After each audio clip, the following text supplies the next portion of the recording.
Cho tớiក្នុងវីដេអូមួយនេះយើងនឹងប្រណាត់ដល់គ្នាទាក់ទងជាមួយនឹងការប្រើប្រាស់ The Mighty 50WAST Station ទាំងអស់គ្នាតោះមកជាមួយនឹងរបៀបនៃការផ្គុំអីវ៉ាន់ទាំងអស់គ្នា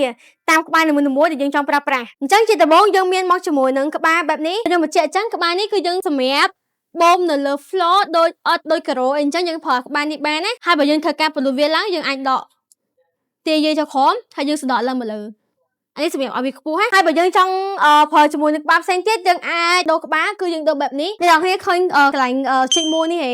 យើងចុចវាមកជីកវាឲ្យដកចេញយើងអាចដូរជាមួយនឹងក្បាលធំមួយនេះបានអាក្បាលនេះគឺយើងសម្រាប់បូមនៅលើព្រំបន្តមកទៀតយើងដូរក្បាលថ្មីយើងចុចឲ្យយើងដកដូចដើមដដែលមកអូខេយើងដកហើយសម្រាប់ក្បាលម៉ាស៊ីនពីរនេះគឺយើងអាចប្រើបានសម្រាប់ដងវែងទេក្បាលដែលយើងប្រើខ្លីៗគឺយើងដោះដងនេះចេញអញ្ចឹងដូចដើមអញ្ចឹងយើងចុចមួយមកហើយយើងដោះចេញមកហើយយើងដោះដងវាចេញហើយយើងដាក់ជាមួយនឹងក្បាលខ្លីៗបែបនេះញើសវាចូលមកអូខេរួចរាល់ដកចេញក្បាលថ្មីមួយទៀតអូខេដកចេញមកដូរមួយទៀត alright ហើយអានេះគឺវា special មែនទែនដោយសារអីនៅពេលដែលយើងបូមសត្វចិញ្ចឹមហើយយើងអាច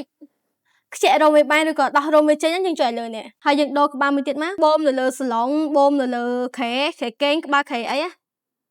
អូខេអូខេរួចរាល់សម្រាប់